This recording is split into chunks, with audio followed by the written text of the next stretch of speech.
I wrote, because we don't film in order, you know, you could be doing scene number 36 in the morning and then be scene 7 in the afternoon, right? So I wrote in completely different transitions. Alice goes so much transition. So I wrote in my script for each scene who had died by that scene, because as each friend dies and I take on their power or their gift, I wanted to make sure my levels were appropriate as far as how strong I was in each scene. Yeah. So, like, you know, when you took your brother's powers and you had to do the nunchucks and all that, and you got into the whole martial art thing, how difficult was that for you to actually start working on that? Well, they sent me and Andras to karate school for a day to learn some moves and to make sure we could manipulate the nunchucks without hurting ourselves or others. And it was so much fun. It was really fun. So, let me see, like, you know, what was, when you actually were on the stage, you guys had the opportunity, but I know that makeup takes a big pull and everything, but what was your first impression as soon as they said action and you got to work with Robert Englund and you saw him as Freddy coming at you? What was the thoughts in your head? Well, for me, I actually never saw Robert out of makeup. My character didn't wear makeup, so I was never in the makeup trailer. So the first time I met him, he was Freddy Krueger, you know, and I'm looking at those eyes. And the oddest thing, you guys, if any of you are, you know, wanting to be actors, he was asking earlier, I had been in theater school, and I was finishing my 4th year of theater school in 1984, and a group of us actors, wannabe actors, went to this movie called Nightmare on Elm Street. You know, it was the first one, we'd never heard about it. And there's this creepy character, you know, and he's with his claws and all that. It was terrifying. And then, 5 years later, I'm playing his mom. I mean, it's like a little bit odd, you know, to be looking at that face and like, whoa, this is my kid. Robert kind of was mostly in character when he was in the makeup. I mean, I don't know your experience, but mine, he kind of was sticking to that. And it was, it was something very interesting for me, like especially looking at that face and like trying to picture that this is my baby. And all grown up, my baby, all grown up. And I know that my role, you know, in this film is to stop him from doing all that. But I still wanted it to be clear that she was his mother and she did love him. So I wanted that angst to be visible, and I think it worked. Yes. I was just, first day filming with Robert, I was so nervous because I've been a fan of horror since I was knee-high, and I was already a huge fan of A Nightmare on Elm Street. So to become part of the franchise is pretty remarkable. So I was nervous, but he was absolutely lovely. And we did spend some time in the makeup trailer because for Nightmare 4, the first one, I had platinum blonde hair, and they asked me, they wanted to dye it red. And I was like, well, can we do a rinse? So they said, okay. So every morning in the makeup trailer, I have this rinse and then 2 blow dryers on my head because you can't like towel dry your hair, you know what I mean? It's sopping wet with the rinse. So, and Robert, of course, would be in there getting his makeup done. So I got to see him be put together, which was really cool. But honestly, we're sitting in the makeup trailer. That's where like he was remodeling his bathroom or something. We were talking about tile and grout colors, you know, as he's becoming Freddy Krueger. It's pretty surreal. Okay, wow. So, let me ask you this one. Everybody has these moments, and you told about the pigeons and your experience with spiders, but during the whole entire filming, what was your favorite part of filming The Nightmare on Elm Street 4 or 5, and why was it your favorite part? I know. In 4, honestly, my favorite scene is when Dad comes home from work drunk, and we had waited for him for dinner. He sits down, and I place a salad bowl in front of him, and then I go into Alice daydream mode and scream at him, you know. And I love that scene. I just love that scene because you're seeing a bit of Alice where she does have strength, and she's not as meek as she lets on, but she just took her some time to open up that vessel in her. Number 5, it's actually one of my favorite scenes that I'm not in, is I love Greta and that dinner scene. Oh my God. With all those characters and the elaborate costumes and the laughing, and I just love that scene. It's just so textured. So Textured, like her guts. yeah. Actually, Greta's scene was and Freddy is the waiter. as the waiter feeding her. That scene was the one reason I wouldn't let my sons watch the movie really? because of that. Like the rest of them, Mark's the other deaths were okay, but that one, they had to be older to watch. Speaking of really cool scenes that you're not in, a lot of people ask me what it was like to be in the sane asylum, the scene for the rape, and I'm like, well, actually, it wasn't me. It was Alice, if you guys remember, because Alice is dreaming through what Amanda went through, or Amanda's telling her this is. So she's seeing it through Amanda's eyes, and she looks down at her badge. So people always ask me about that scene. I'm like, that's not me. But and that was a creepy scene to film, right? honestly, With with all those creepy guys, and it was a big room and a lot of background people, and then when they close, the door gets closed. I mean, it had a sense of reality to it. It was creepy. there was so much, wasn't there? Like there was so much atmosphere on those sets. They really, like I said, you didn't have to, as an actor, you didn't have to use your imagination. It was so real. The gross birth scene in hospital was disgusting. Yeah, But, that was gnarly. One of the scenes that I actually loved the most, which was just, all I did was just sit there when she finds me, your friend, look for me in the tower. Kelly Jo. Kelly Jo Minter's character finds me. In seeing the film, I love that because my face turns and I'm like a skeleton. Obviously, I didn't turn into a skeleton while I was on set. I just turned my head. I love the effect of that. But in terms of filming, and that was the other thing too, was I was so looking forward to the cool special effects because there were so many really creative things that they used back in the days. So it was before all this computerized stuff. So the special effects guys had to really be creative and work with what they could find and stuff. And so when I read in the script that his claw comes out of me at the end, I was really looking forward to that, like thinking, how are they going to do that? And when it came time, after watching all these other cool special effects that everyone else got to have, they, just put the glove on my hand. I'm wearing a Freddy sweater just up to my arm, and the rest I'm in the nun's habit. And I just had to stand sort of sideways with a fake right hand and my real right hand holding the bloody glove. And on cue, I had to just rip it out and against my own fight with my own hand. I was like, really? A studio budget movie, and I have to fight with my hand? But that was what it was. So that was my cool special effect. But I loved the Escher Escher stair scene at the end when Alice is battling Freddy and there's little Jacob and I'm coming down the stairs. That the mood was so gothic and awesome and it was scary coming down the stairs because I'm in a habit and I'm trying not to just be looking down to not trip. But it was all really cool.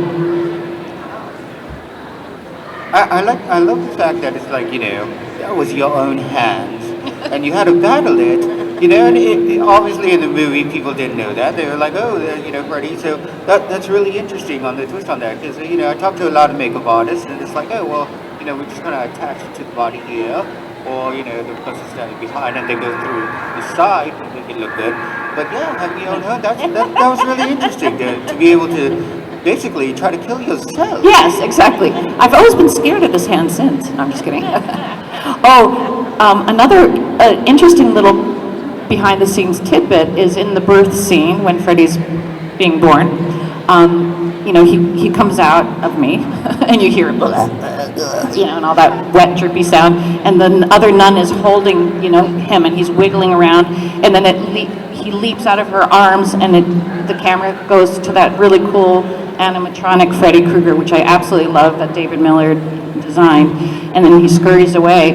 And this is the ingenuity of these guys. How would they get Freddy to jump, little baby Freddy to jump from the guy's hand down to the ground? Can anyone guess what they did? Can you guess? Did they film it like, because he had to jump out of the hand? And go Yeah, down? she's holding, and you can see it wiggling. You can see the baby, and you're hearing this, and then he leaps down, and you see his little face. I would assume that it was like more of a pop out and like a pull with a rope and made the jump down. They used a cat.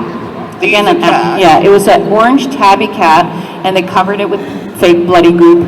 And the nun, the girl playing the other nurse, is holding him. And if you put a cat in a blanket, most cats are going to fight. So it's like wiggling around anyway, trying to get the hell out of there. And then on cue, she kind of releases it, and it leaps. And so the camera only catches, all they need was just a flash of sort of bloody red, orangey something, and then it cuts right to the Freddy animatronic. So, yeah, animals. And the fact that the special effects guys would read these scripts and go, oh, Alice has to be in this shower that fills up with water, or whatever, they read through the scripts and have to come up with, okay, well, how do we make it happen? That's such ingenuity, right? Yeah, practical effects. Yep. So we worked with spiders, and we worked with cats, and we worked with pigeons. So moral of the story is, if you're going to make a good movie, always work with animals. So does any of the people in the audience have any questions that you would like to ask? This is a very rare moment that we actually have 2 stars from one of the most epic movies in franchise history. No questions? Freddie? But you talk. You actually talk. He just wants to call me bad names. All right. Well, let's see. So, if there was a chance, like how they did the West Coast Nightmare, they brought back different people. If they were to do that again, and they brought back, more of the stars and kept that going, would that be something that you would want to do again? Of course. Yeah. Absolutely. In a heartbeat. We would all love it. Yeah. I want them to do a prequel. I want them to do a prequel based on the book I've written, The Krueger's Curse, Nightmare Before Elm Street. You can buy it at my desk. Okay. At my desk, yes. At my office. Come to my office down the road. And I think that would be, personally, I would like that. They're doing a lot of prequels, and to actually see where, everything started, which was pretty much number 5, Yeah. but go beyond that and actually make more details. Yeah. So I'm not going to spoil anything on that. If you want to know more about it, get the book. So, yeah. Yeah, it's my version, I took Wes Craven's story, and as much as he showed us in all the films and then filled in blanks with my imagination, basically the work that we do as actors, because when you're cast in a role, you get the script, and they don't give you their whole life background. So, we create the background, and the question for me was, if Freddy knows who she is and he's scared of her, which, by the way, so she has this amazing claim to fame of having survived him twice, which she does, and I have the claim of fame that I'm the one thing he's scared of. He's scared of his mummy. So to be the thing that Freddy Krueger's scared of was kind of cool. But anyway, but as the actor, when I saw it, I was like, well, how does he know her? He clearly knows who she is, and if she gave him up for adoption, what was the relationship that allowed him to know she was his mother? So that we kind of explore that and kind of explore fun things. I just kind of play with, the jump rope girls, why did they appear, and things like that. So it's a fun little take from Amanda Kruger's mind. The scene in number 4 where you guys are running to the car, you're getting in, you're trying to save your friends, and it goes over and over and over. How many times did they actually film that, or was that just we filmed it and we're doing it? Several, many. Yeah. Was there a part where you were actually, let's do this, and then you thought, oh wait, that's not it. Hold on, I messed up because that was the next part that I was supposed to say, not this part. Did you get it mixed up? Because that is very close. They were very similar, but I don't recall messing up. It's just that they wanted a lot of versions to choose from, So, and by the way, that particular scene is Robert Englund's favorite scene out of the whole franchise. Oh, wow. Yeah, he Wow. thought it was so ingenious to have the repeat. Oh, yeah. The repeat. That was Yeah. simply amazing. Yeah. Did you actually end up ad-libbing a lot of it, or was that just, here's the script, learn it? It was scripted. Yeah, that was definitely scripted. There's one that the Writers Guild strike was happening during Nightmare 4, and so actually Andras and I did write a scene. The scene where I'm in the den watching TV and in mourning that Kristen's gone, and I'm watching that, and Rick comes in and geez, Alex, what are you doing? And anyway, but the part and I wrote, but I could see the smoke, I could smell the fire, I could, whatever that, we wrote that scene. Very good, very good. Now, we were talking earlier, and you were talking about different levels, and how you had to change every single time you absorb the power. How do you feel your character was changing, and how did the powers actually affect you mentally? How did the powers affect me mentally? Yes. Well, what's always kind of interesting to me is I've absorbed their powers, but also not their best habits either. Like there's this scene in the bathroom where I light a cigarette because Kristen smoked, and then I'm lighting a cigarette, and I'm like, I don't smoke, So it's like I've absorbed their good qualities and not so good qualities,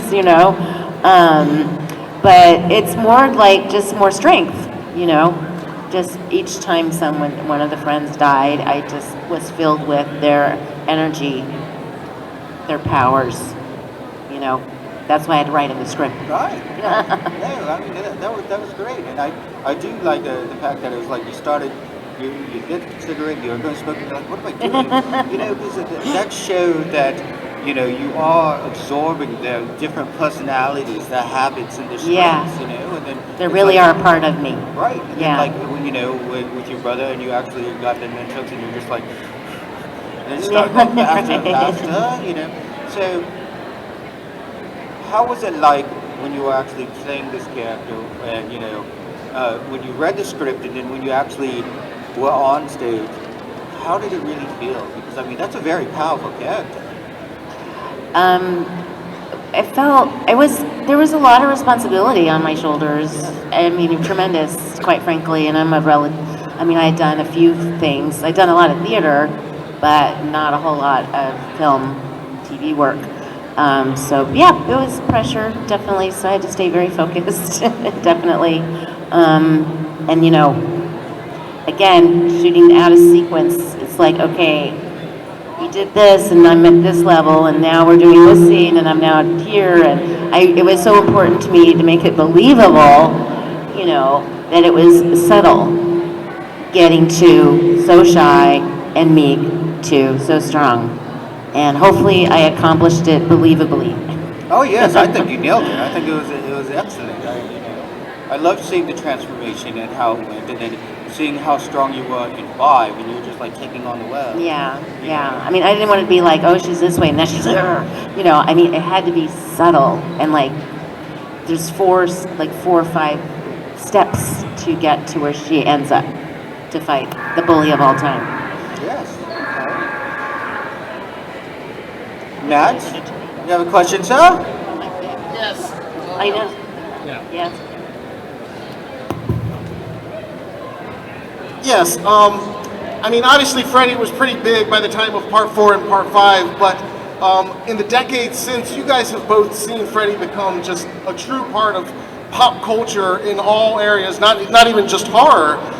What are each of your thoughts on that, of just watching this phenomenon of Freddy just grow to what it is today? For me, I think I'm so grateful that I didn't know, what it was to become. Because I think that would have been really intimidating. Full exposure here, I didn't even know that Amanda had been played before, because I had not seen 3. I had seen Elm Street 1, and then I was doing other things, so I didn't see 2, 3, 4 until I was cast in 5. Now I've seen them all, and I'm grateful that I hadn't even seen that, because, Nan Martin, her performance, which was fabulous, is very different than mine, and I think by not knowing that it had been played before I got to play her the way I wanted it to be. But if I had known how huge Freddy was, I think the thought of being his mom would have been freaking terrifying. I just didn't realize. I'd seen the first one and I just remembered it. I had no idea it was so big. I was a little ignorant. So I'm grateful that I didn't know, but I'm also regretful because I would have stolen props and bought all those trinkets that you could buy cheaper back in the day and taken all kinds of selfies. I just didn't know. It's phenomenal. It's mind-blowing. I don't know the phenomenon, but it's like every corner of the earth. Freddy's like painted in some cave in Indonesia. I mean, it's wild, but obviously it appears that Freddy Krueger, played by the wonderful Robert Englund, has just made an imprint beyond. And I always loved Nightmare on Elm Street. Again, I always loved horror films, but because Freddy was so clever. He's so clever. He's not just, going around killing people. I mean, yes, he's doing that, but he takes advantage of your weaknesses, and that's just so terrifying. And he's in your dreams. Oh my gosh. So I think the whole world is just like grabbed onto that. What a concept. Thank you to Wes Craven. And and I'm sure Lisa has the same experience, and all of us do who were fortunate enough to be in one of these franchises, is only by doing these conventions I've learned what it's meant to so many fans. Because when I first started I've only been doing conventions like 2.5, 3 years. And at first, when fans would come up, especially young people or people my age, but with young kids and stuff, and say, "Oh my God, you have no idea what you meant to us. Thank you. The franchise was so much a part of my childhood."